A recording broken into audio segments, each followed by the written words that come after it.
That's okay. Today is a new day. It is. Recording started. Okay, great. Thank you.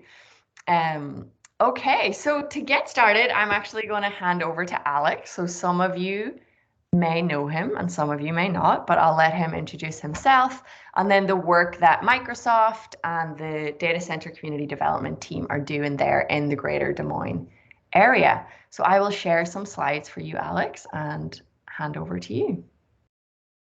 Sounds good. Sorry in advance for my sniffles and clearing my throat. Our allergies here just kicked off with the mountain cedar for the season. So some of you do know me, some of you don't. I'm willing to bet almost all of you know Holly Beal, my colleague. Holly was the previous community manager or community lead for the Des Moines area. And with some reorganization, re-strategy, I've been handed the America Central region, which is San Antonio, Chicago, and now Des Moines. So I'll be taking over for Holly's community work this year moving forward. I always joke that I know I have some big shoes to fill within the community. Even though Holly's younger than me, I really look up to her as a PM, and I always joke that I want to be just like her when I grow up.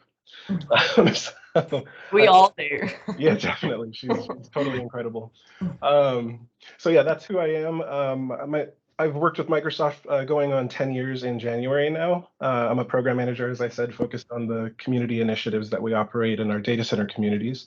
Most of you probably know about the data center community development team, but for those who don't, our team essentially wants to make sure that where we have data centers throughout the world, such as Des Moines, that we're being a good neighbor and we're making sure that we're having a positive impact within the community. We do this by building community partnerships to deliver socioeconomic and environmental benefits, among other things, and establishing an open dialogue between the community leaders, the organizations in the community, and Microsoft. And of course, working to develop a strong, technically skilled, and diverse workforce for the community. And we can move on to the next slide here. So our new strategy for the year, which is a little bit different from previous years, is focused around three key areas. These were areas that we consistently heard requests from globally across all of our communities. And it's the three areas that we felt we were most prepared and situated to deliver on. So we're really focusing in on these for this fiscal year to see how it goes. The first one is community tech skills, which we've already done a lot of work in Des Moines in this area, as well as environmental sustainability, of course, with having Holly there. And then the third one is the Community Empowerment Fund. Most of you are probably familiar with this already, but we've sort of rebranded it to anything that the community priorities want to focus on. So when we have sessions like this in the future, I hope to have a little bit more of a two-way dialogue instead of just speaking to you, so I can hear about how we're doing in the community, how you feel about the investments we've made, and what areas you think we can sort of re-strategize on to make an even bigger impact in Des Moines. Let's go ahead and move forward. So community tech skills, these are the four focus areas within this group for the year, which is building skills for jobs, especially among underserved, underrepresented groups in the community. Data Center Academy, some of you know about that, but I'll talk more on the next slide about it in depth. Growing STEAM or computer science education, especially among youth, and increasing access to Microsoft technology, both individually and through organizations. Let's go ahead and move on. Perfect. So Data Center Academy, for those who don't know, we do have one in Des Moines already.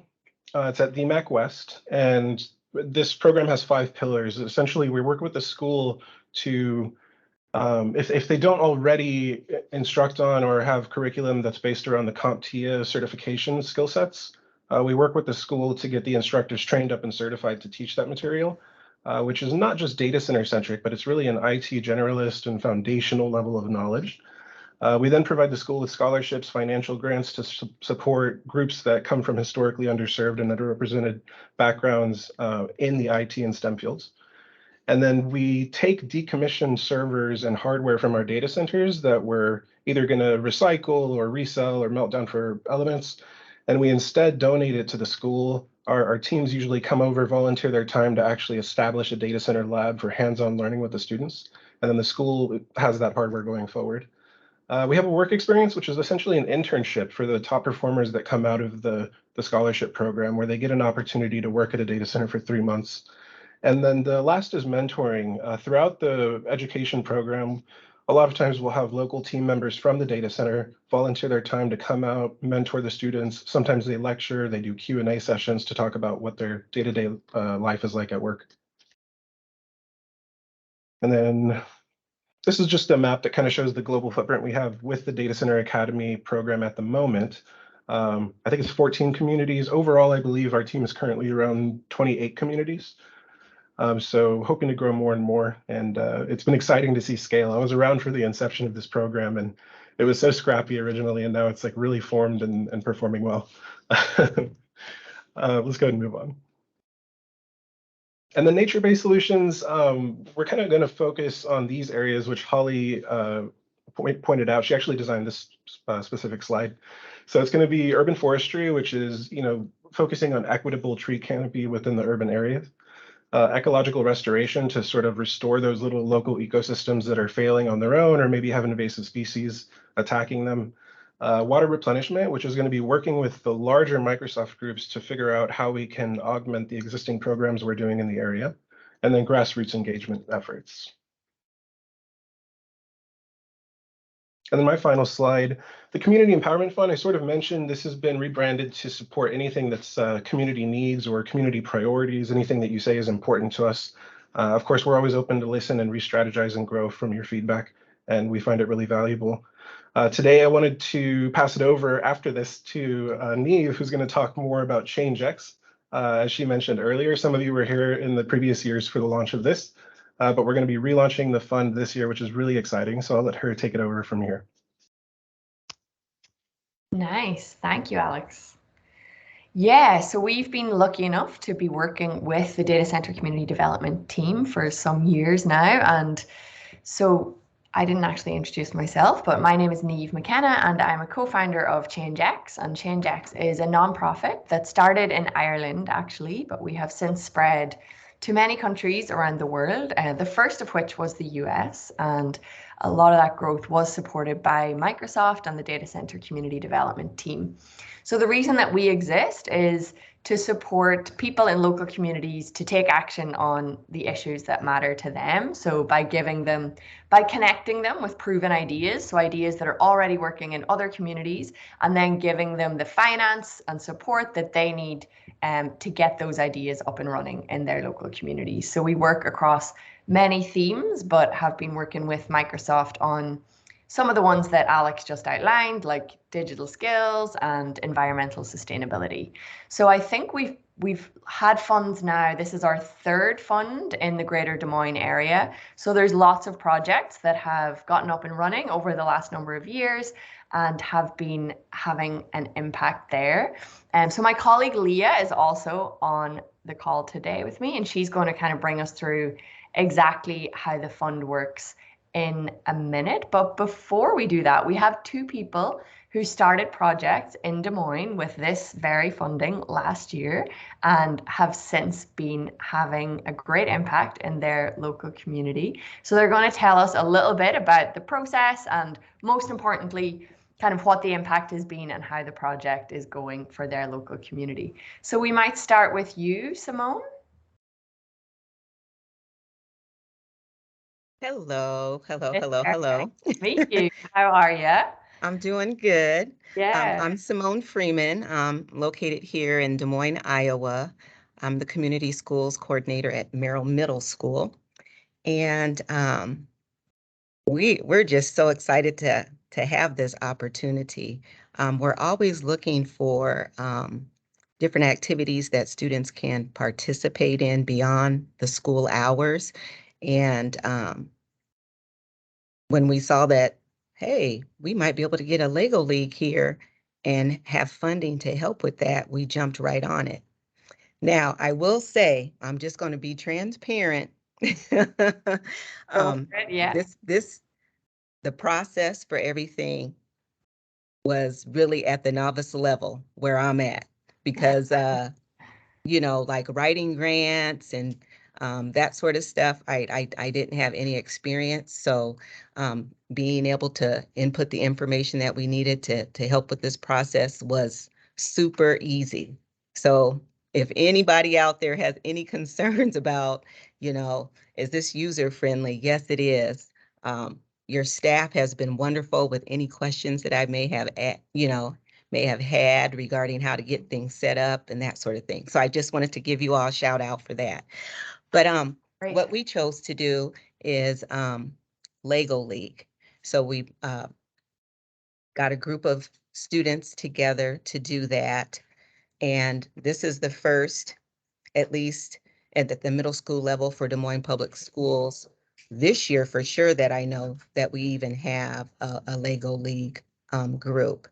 And the Lego League challenge, they have a challenge, an innovation challenge for each program. And we have kind of two groups of kids, the thinkers and the Mustang robotics. So their innovative idea was sustainability. And I have to look this up to get the right wording for everything because they want me to get it right. So their thing is on problem solving, the needing to use non-renewable energy to power renewable resources. So they're using the Legos to design a renewable energy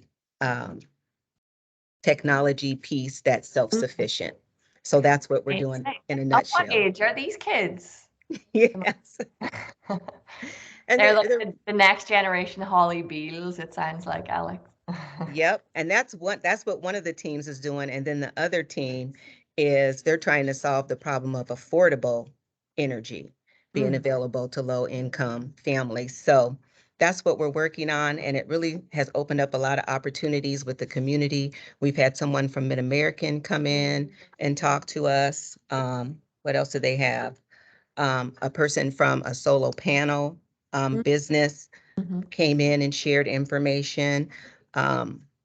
We were able to make connections within the community with Mercure Engineering, and they're going to be helping us out with some funding so that we can sustain this in the future and continue out with what we have going on right now. Brilliant. That sounds great. And how did you hear about it last year, Simone? Were you on this call? Actually, we were just going and looking around for different resources that might be able to help us with some after school activities. And our principal children live in a different district, and that's how they got it started. So then she was like, hey, check out ChangeX and see if there's anything going on that way. And then that's how we got started. And then since then, I've been sharing it with everybody. Our goal is for DMPS to get on board, and we can have this at every school. Nice, yeah. So that's what we're going to try to implement. We're going to go to the school board and share what we've done this year, and hopefully we can grow it. Brilliant. Thanks so much for sharing, and thank you for also being a local ambassador and telling everyone all about it. That's exactly what we need.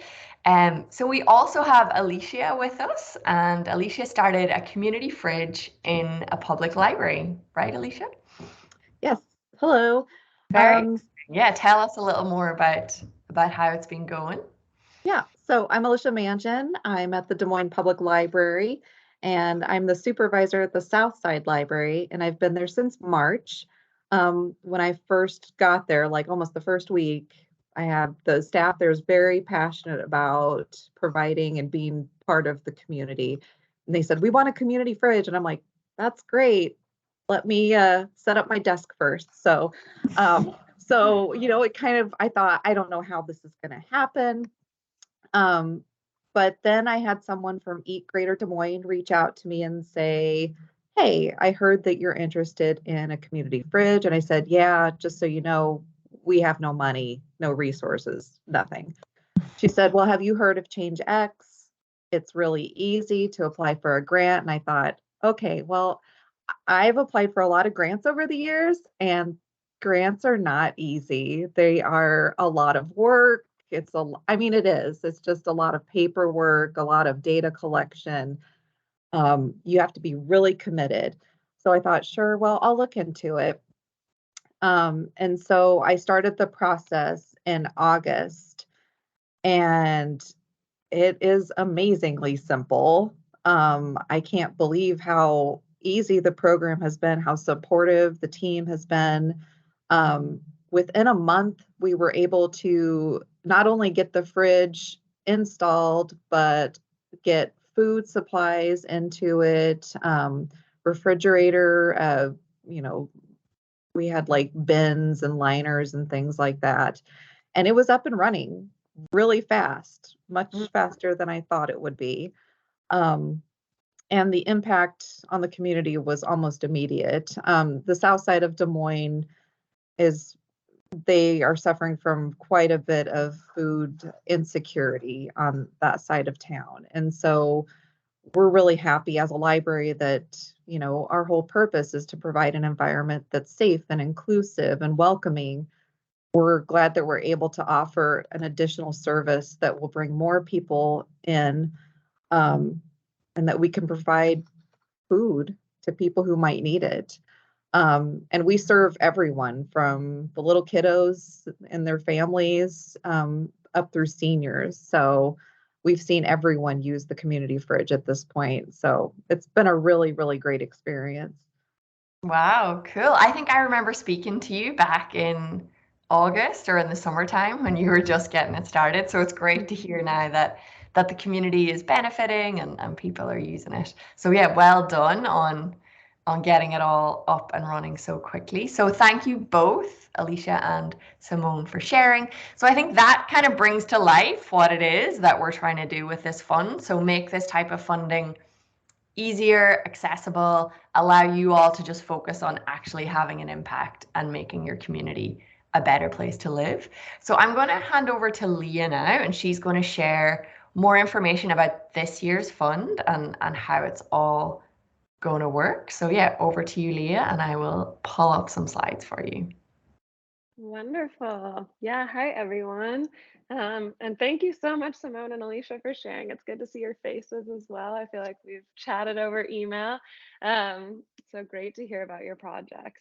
So I am Leah and I lead community support at ChangeX. So as Neve mentioned, I'm here to take you through some more detail on how the fund works, how you can apply and become, the people presenting at next year's fund launch. So up on the screen, you'll see some details. The fund has just launched. So we're really excited to see all the applications start coming in. There's $55,000 of funding this year to give out, and that will be on a first come, first serve basis. So get your applications in.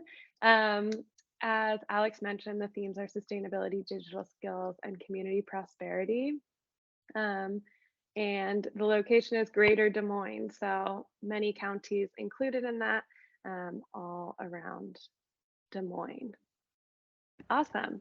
So if you take me to the next slide, one of the really exciting things about this year is that we now have two different options for how you can apply. So some of you who are familiar with ChangeX and our funding will know about our initial model, which is replicating proven innovations, proven ideas. So these are ideas that have worked all around the world, that are kind of packaged up and ready for you to start in your own community. So that opportunity still exists. We have plenty of awesome ideas that you can skim through, read about, read a 5-step guide on how to get them started in your community and choose to take that path. So if you want to do a first Lego League project, if you want to launch a community fridge, that is the way to go. So if you want to do that, if you're looking at the screen in front of you at the website, you will click on that green button, which will take you to all of the ideas that you can start. The other exciting option that we have this year is to apply with your own project. So if you have an idea that your organization has been wanting to start, or that your informal community group, or that you have been wanting to start in your community to fill a need, we now have the option for you to submit an application with your own idea. So that can be to start a completely new project, or to significantly expand a project that is working in your community. So if you choose to go that route, you will click on that pink button that you see on the website to apply with an existing project. Whichever one you choose, you will go through our 30-day challenge, which differs for each option, but especially if you start an existing proven idea, you're going to go through a 30-day challenge, which is a really simple series of steps. And Simone and Alicia couldn't have been better ambassadors for how simple we try to make this process. So it's just a series of steps that we ask that you go through in order to unlock your funding, which include watching a video. You'll have a really short call with one of our teammates so that we can figure out how to better support you. We ask that you form a team so that we know that there's a full team in your community behind this project. Have a team meeting, share a team photo, and share with us a brief project plan. So all of these steps were developed by our team based on our experience working with community change makers. We have found that teams who complete this series of pretty simple steps within 30 days are much more likely to succeed in completing their project. So once you complete that 30-day challenge, you'll receive the first installment of funding. And then you go forth, you start your project, you have all the great impact in your community. And within 6 months of receiving that initial funding, we just ask that you come back and give us some impact updates on how things are going. So any photos you can share, any feedback from the community, and just a brief impact survey. So that is how it works if you're choosing to replicate a proven innovation. If you choose to apply with your own existing project, just make sure you do that before the deadline. Our team will review all of those applications side by side and get back to you on whether your project has been successful or not.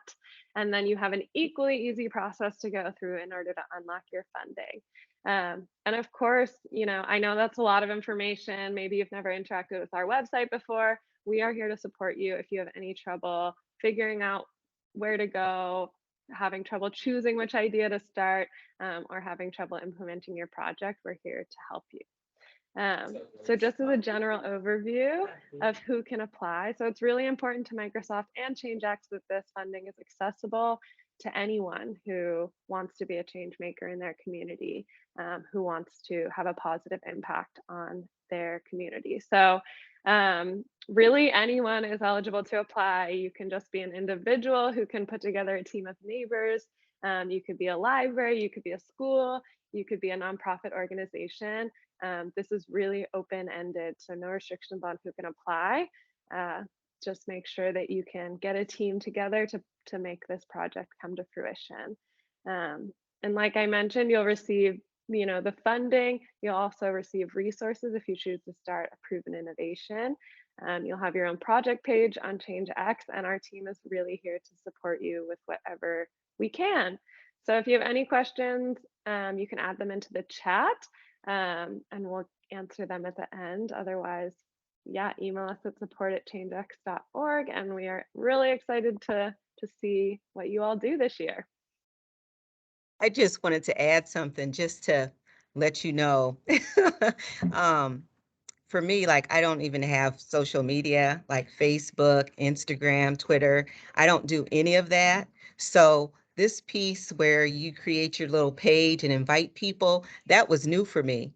So when I think about this, I'm like, not only are the students benefiting, but I'm benefiting. And since doing all of that, I'm like, oh my gosh, I've been missing out. So I'm just saying, you guys got to do this. You can do it. If I can do it, anybody can do it. Nice. Thank you, Simone. Yeah, that's great to hear. And yeah, people just share little updates from their projects, like Leah said, or photos. And yeah, it's very fun to see that content come through as well. Great. Okay. Thank you so much, Leah and Simone. So these, just to give you a quick overview of the kind of proven idea option that Leah mentioned. So you'll see here different projects across the areas of environmental sustainability and digital skills. So some of them we've already heard about, like First Lego League and Community Fridge. I know there's been a few river cleanups that have started in the Des Moines area. I think some composting projects as well. So you can go on to the Des Moines Fun page and click into each one of these ideas and learn all about them, get a 5-step guide for how you can start them, and you can then kind of adapt that to your local context depending on what the need and demand is in your area. So behind each one of these ideas is an organization who has developed the idea, proven it, and are kind of now scaling it in different parts of the world. So one of those organizations is with us today, and that is Pollinator Partnership. So Reed is going to tell us a little bit about the work that Pollinator Partnership does, and yeah, how you can get involved in your community there in Des Moines. Yeah. So over to you, Reed. Yeah, thank you so much. And thank you all for being here. So happy to be here and to be just one of these, just one of the incredible ideas that are featured there in Des Moines. So I'm Reed Livers. I work for Pollinator Partnership. We're a nonprofit based in California, but we have staff all over the country and programs running all over the country as well. So as I'm sure you all know, pollinators are very, very important for ecosystem, human health. One of our mantras that we like to repeat all the time is that pollinators bring us 1 in every 3 bites of food that we eat. So they're just remarkably important for our economy, our food system, and life on Earth. So along with a lot of other species nowadays, they are threatened by some of our human activities. And so we here at Pollinator Partnership want to make pollinator conservation as approachable and easy as possible. So we took the step to develop a set of eco-regional guides that are regionally specific. What you would do is you enter in your zip code on our guide webpage, and it'll pull up a guide that is tailor-made for your zip code. So then all you would do is print out that list, take it to your local nursery, and start planting. And the wonderful thing about pollinator conservation is that it really doesn't matter how much space you have. If you have a small yard, small little garden inlet, if you have a pot on your front porch, you can plant for pollinators, and they will come. Trust me. Just the other day, I planted some milkweed in front of my front door, and I did not expect to see any monarch butterflies on it, but they came. And so that was just the affirmation I needed to know that I was making just a small difference. Time and time again, we have seen these pollinator gardens really bring a community together, be they in an urban setting, in a suburban setting, on a school. They really are effective at teaching people the importance of pollinators, the importance of the environment, and they just add a little bit more beauty to our world and remind us how great nature is. So we've just seen time and time again that the benefits from these pollinator gardens are really quite immeasurable. So we're here to help you start one of these pollinator gardens yourself. And like I said, I'm just really, really thrilled to be included in this list of fantastic ideas. So thank you. Amazing. Thank you so much, Reed. And yeah, we've seen pollinator projects start in libraries and in Des Moines before. We've had lots of successful projects. So yeah, absolutely get involved. Okay, so now it's over to you all. So we are open for questions or feedback or ideas. Maybe there's some of you who have already decided which one of these ideas you want to do, or you have someone in mind that you want to get off this call and go and tell them about it straight away. So feel free to share, or if you have any questions about how it works, Leah and I are happy to field those questions right now.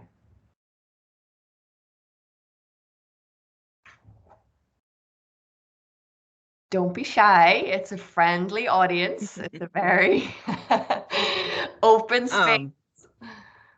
I just want to say, Reed, if you could reach out to me so we can chat about this, I would appreciate it.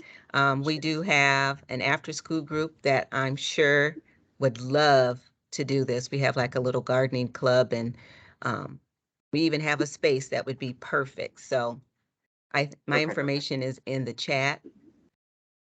I got it. Thank you so much, Simone. Will do. Yep. Nice. Great. That's our first one then. Anyone else got any questions or anything you'd like us to clarify?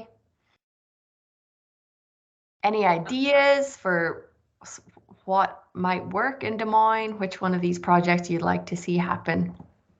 Yeah, I'll go here. Yeah. So I'm Lisa Behrens, and I'm with YSS. We're a nonprofit organization all 99 counties in the state of Iowa, but we have locations, 6 different locations. So I do represent Des Moines. I just started this role just a few weeks ago.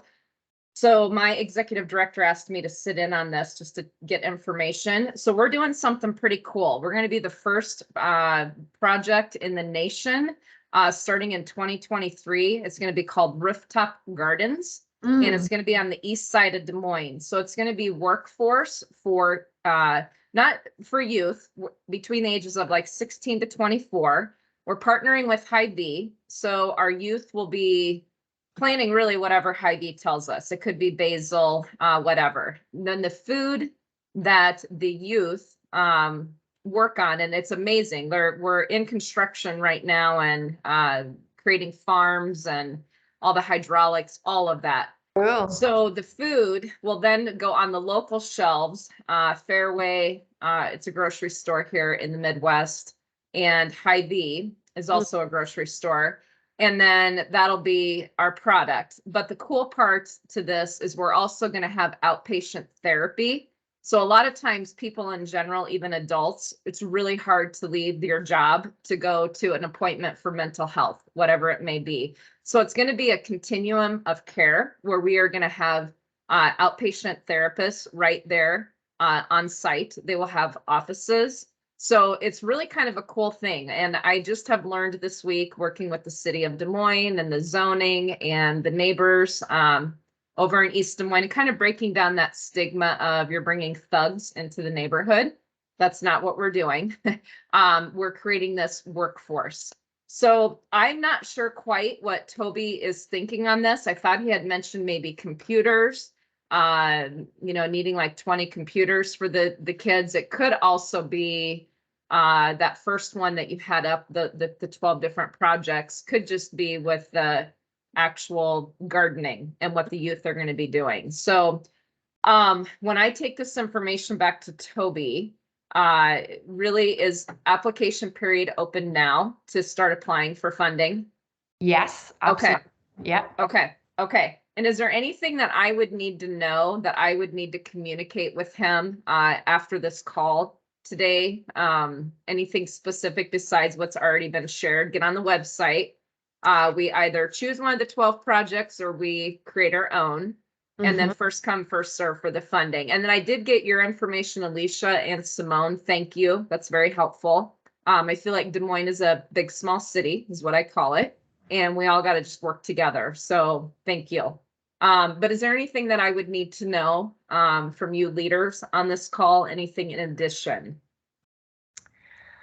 I don't think so. It sounds like, first of all, the project that you all are planning sounds amazing, and it sounds like there's lots of potential there to kind of cross-pollinate with some of the projects that are already active, or you could incorporate some of those projects into the work that you're doing, or like you said, apply for the open grant to support kind of one element of the work.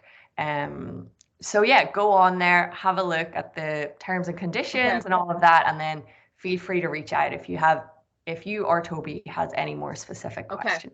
Okay. Yeah, we're excited about this. So it's going to be pretty cool. Great. Yeah, I'm excited for Des Moines with that project that you're starting. It sounds great.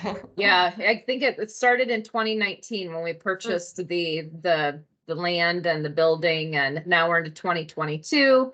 As you know, with COVID and then construction. So we're looking at June of 2023. So we'll be hiring and getting strategic people in place, and we're going to bring in some horticulturalists to help with the youth. So this is going to be pretty cool. So I'm excited. Yeah, brilliant. Okay, thanks so much for sharing, and excited to see the progress. Yeah, anyone else got any questions or thoughts they would like to share? I see Matt dropped a question in the chat here about the Greater Des Moines and the area cover of the funding here. So typically our focus is sort of West Des Moines, Polk County, that kind of area. But looking at Madison County, I think it's still within scope. Most of our data centers are kind of out in that corner.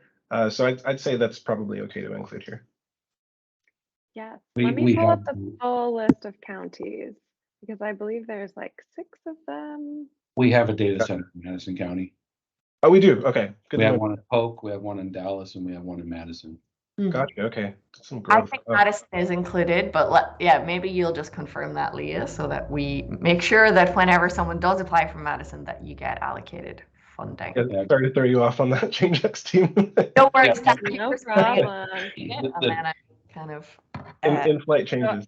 I believe I do the have the- DSM 9 campus is in Madison County. Wow. Okay. oh wow, Yeah. okay. Definitely should be included then. So I do have the full list of counties. So it's the Des Moines metropolitan area, which for us includes Polk, Dallas, Warren, Madison, Guthrie, Jasper, and Story counties. Perfect. We are not in Story, the data centers themselves are not in Story or Jasper. Gotcha. Just to let everybody know, they're physically located in Dallas, Polk, and well, one of them down Warren, and one is in Madison. We keep expanding daily. Yeah. Daily, literally. your neighbors in Polk and Story to also start impactful projects, which is great. Okay, if there's no more questions, then one thing that we ask of you all is, like Simone said, please tell everyone you know, tell your friends, tell the teachers in your kids' school or your community group or neighborhood organizations or anyone that you think might be interested in availing of this opportunity, getting the funding and starting a project. Please do spread the word. It sounds like Des Moines is a place where people are pretty well connected. It's not too big. So hopefully the word can be spread pretty quickly, and all the people who should know about this and need to know about this will know about it. So we will share with you a communications pack, or Alex will share with you after this call, so that in there will be images and copy that you can use on social media or in newsletters or in whatever way that you want to spread the word, so that it's nice and easy for you to do that. So I might hand over to Alex for any closing words of inspiration. Yeah, thank you so much for the team and everybody who jumped on to tell their experience in working with the fund here. Really appreciate it.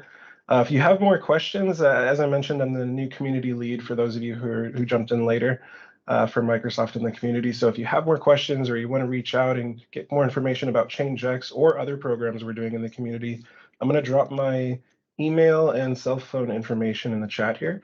Feel free to reach out through phone call, text, or email.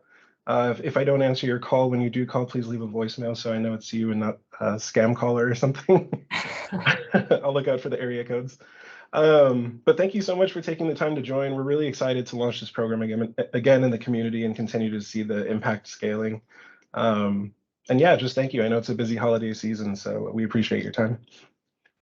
Yeah, thank you so much, everyone. And thanks especially to Simone and Alicia and Reed for sharing more about your work and the impact that you're having. And yeah, great to meet you all, and look forward to seeing some of your projects come to life over the next few months.